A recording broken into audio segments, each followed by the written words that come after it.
दोस्तों विशाल mega mart की बात करें तो जब से बाज़ार में इसका आईपीओ आया तब से अलग अलग जो इसकी कंपटीटर कंपनियां उनसे इसको कंपैरिजन किया जा रहा है कि आखिर इसके अंदर कितना पोटेंशियल है। तो यहाँ पे कल हमने डी मार्ट, वी मार्ट और विशाल मेगा मार्ट को कंपेयर किया था। आज हम टाटा ग्रुप की कंपनी ट्रेंड, डी मार्ट और विशाल मेगा मार्ट को भी एक बार कंपेयर करके देखेंगे कि इसके अंदर कितना पोटेंशियल है।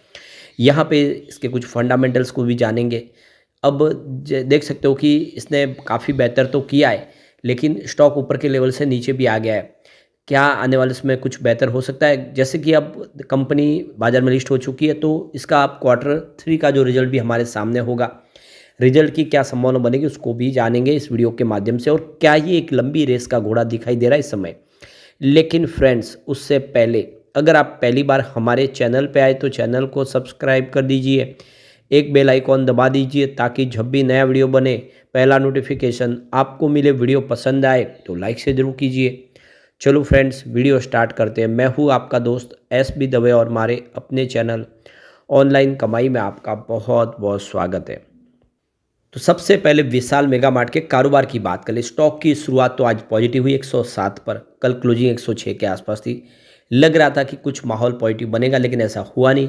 ये दिन भर का हाई 107 ही है और यहीं से स्टॉक में गिरावट का दौर शुरू हुआ, यानी प्रॉफिट बुकिंग हावी हो गई, जिसकी वजह से इंट्राडे में इसने 103 का लो बनाया। स्टॉक काफ़ी नीचे गया, लेकिन अच्छी बात यह है कि गिरावट उतनी नीचे नहीं हुई है।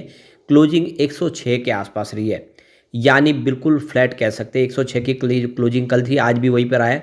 0.21% की हल्की सी गिरावट के साथ इसने क्लोजिंग दी है। तो फिलहाल सीमित दायरे में है और प्रॉफिट बुकिंग हो रही है।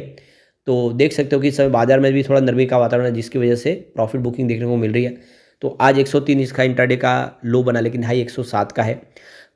आप देख सकते हो कि इसका जो लो है, यानी इसका ऑल टाइम लो, वो 96 का है और हाई 114 का है। और यहाँ पे जो गौर करने वाली बात है कि कल भी इसने 114 को टच किया था, यानी अभी इसमें इतनी अभी भी दबाव की स्थिति नहीं है। यहाँ से स्थिति सुधर सकती है। वॉल्यूम थोड़ा सा आपको कम होता हुआ दिखाई देगा।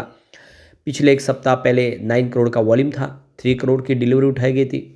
कल इसका 11 करोड़ का शानदार वॉल्यूम होता, सामने 3 करोड़ का डिलीवरी बेस काम हुआ। आज वॉल्यूम 4 करोड़ के आसपास ही है। अब वॉल्यूम कम होने के पीछे सबसे बड़ा रीजन ये है कि एफआई फिलहाल बाजार में नहीं है और वो अब जनवरी महीने से ही लौट के आएंगे, जिसकी वजह से अभी फिलहाल हमारे जो बड़े फंड हाउस है और रिटेल इन्वेस्टर का ही पार्टिसिपेशन है बाजार में इस समय।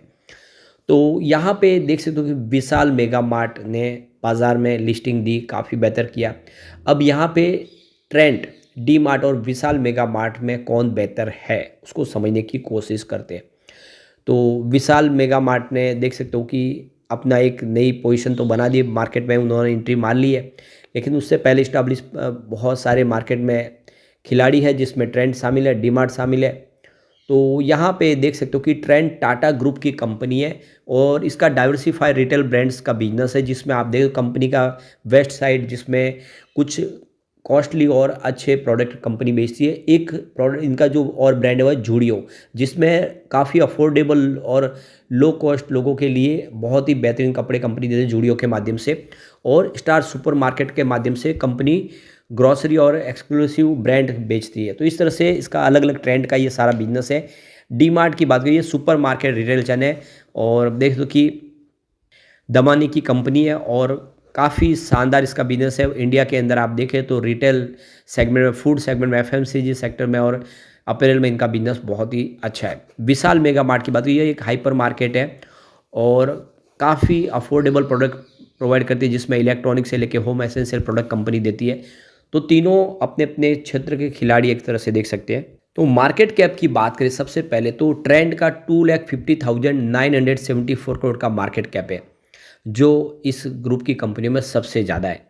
डी मार्ट का मार्केट कैप भी उससे थोड़ा सा कम, यानी 2,27,242 करोड़ के आसपास है, जो देख सकते हो काफ़ी बेहतर है। विशाल मेगा मार्ट ने अभी भी नई नई एंट्री की है बाजार में। इसका मार्केट कैप 48,017 करोड़ के आसपास है, जो इनकी पेयर कंपनियों की तुलना में काफ़ी कम है। एवी एबिटाडा मार्जिन की बात करें तो 92.3x है ट्रेंड का, 50.6x है डी मार्ट का और विशाल मेगा मार्ट का है 38.5x। इसका पी रेशियो अगर देखें ट्रेंड का तो 186x है और यहाँ पे डी मार्ट का देखें तो 85.1x है, जबकि विशाल मेगा मार्ट का 106x का है। तो यहाँ पे पी रेशियो के हिसाब से ट्रेंड कॉस्टली ज़्यादा है, उसके बाद में विशाल मेगा मार्ट, नंबर 3 पे डी मार्ट है। आरओई देखें तो 27.2% है ट्रेंड का, और डी मार्ट का है 14.5%, विशाल मेगा मार्ट का है 8.41%। अब यहाँ पे हम इसकी सेल्स की बात और प्रॉफिट की बात कर ले तो ट्रेंड का अगर सेल्स देखें तो 4157 करोड़ के आसपास रहा है, जबकि डी मार्ट का सेल्स 14,444 करोड़ के आसपास रहा है, जो काफ़ी ज़्यादा है ट्रेंड के मुकाबले, और विशाल मेगा मार्ट का 5033 करोड़ के आसपास है। तो सेल्स के मामले में डी मार्ट सबसे ऊपर है, नंबर 2 पे विशाल मेगा मार्ट है, और नंबर 3 पे आपको ट्रेंड दिखाई देगा।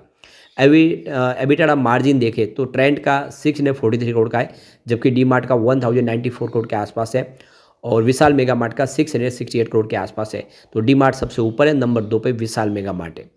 अब प्रॉफिट आफ्टर टैक्स यानी पीएटी की बात करो, 335 करोड़ का प्रॉफिट बताया ट्रेंड ने, जबकि डी मार्ट का प्रॉफिट 659 करोड़ के आसपास है, और विशाल मेगा मार्ट का 254 करोड़ के आसपास है। तो प्रॉफिट के मामले में डी मार्ट सबसे आगे है, नंबर 2 पे ट्रेंड है, और 3 नंबर पे विशाल मेगा मार्ट है। पर यह भी एक अच्छा अचीवमेंट है, क्योंकि कंपनी साल भर पहले तो लॉस में थी, अब कंपनी ने प्रॉफिट बताना शुरू किया है और प्रॉफिट बढ़ता हुआ दिखाई दे रहा है।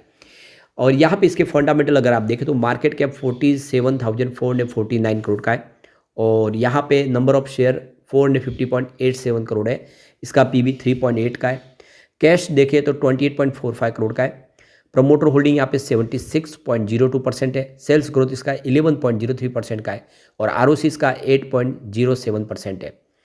इंटरप्राइजेस वैल्यू इसकी देखें तो 47,421.31 करोड़ के आसपास है, और इसका पी रेशियो 149.28 का है। फेस वैल्यू इसकी 10 की है। बुक वैल्यू 27.72 है, और डेट इसका 0 है, यानी कंपनी पे किसी प्रकार का कोई डेट नहीं है। ईपीएस इसका 0.71 का है, और आरओई इसका 5.93%। प्रॉफिट ग्रोथ इसका 28.94% है। फंडामेंटल काफ़ी अच्छे है। यहाँ पे इसकी स्ट्रेंथ अगर देखें तो the company has shown good revenue growth of 27.29% for the past 3 year. Second है the company has significantly decrease its debt by 93.05 crore. तीसरा है company is virtually debt free, यानी कंपनी पे कर्ज नहीं है। और चौथा अगर पॉइंट अगर आप देखें तो company has healthy interest coverage ratio of 28.01। इसके अलावा the company has efficient cash conversion cycle of 30.82 days. अगला पॉइंट है the company has good cash flow management, CFO PAT stand at 151। और लास्ट है the company has high promoter holding of 76.02 point. तो ये सब इसके प्लस पॉइंट है। दो यहाँ पे निगेटिव पॉइंट है इसमें, देखिए company has poor ROE of 4.88% over the past 3 year. और सेकेंड है the company is trading at high EV EBITDA of 81.18। तो कमजोरी कम है, पॉजिटिव पॉइंट ज़्यादा है। ये वाकई में इसके लिए उत्साहवर्धक आंकड़े हैं, जो इशारा करे कि आने वाले समय विशाल मेगा मार्ट बेहतर कर सकता है। एक अच्छा मौका उनके लिए जो लॉन्ग टर्म के लिए होल्ड करने के बारे में सोच रहे हैं, क्योंकि रिटेल सेगमेंट में कंपनी अपने पोर्टफोलियो को और बढ़ाएगी, और नई स्टेट में अपनी एंट्री करने जा रही है कंपनी धीरे धीरे, और अपने शोरूम की संख्या बढ़ाएगी, तो बिजनेस बढ़ता हुआ दिखाई देगा। और रिटेल सेगमेंट ऐसा है जिसकी डिमांड हमेशा बनी रहती है, और कंपनी ऑनलाइन भी अपने प्रोडक्ट ऑफर करती है। कंपनी अपने देख सकते हैं 8 से 10 किलोमीटर के एरिया में हर तरह के जो ऑनलाइन सेवाएं भी प्रोवाइड करती है, जिससे हम कह सकते हैं विशाल मेगा मार्ट का बिजनेस आने वाले में बेहतर कर सकता है। लेकिन फ्रेंड्स, कोई भी इन्वेस्टमेंट करने से पहले अपने फाइनेंशियल एडवाइजर से एडवाइस ले लें, या अपना खुद का रिसर्च करें, क्योंकि मैंने वीडियो आपके एजुकेशनल पर्पज़ के लिए ही बनाए। वीडियो पसंद आए तो लाइक से जरूर कीजिए, और चैनल को सब्सक्राइब कर दीजिए। Thank you friends.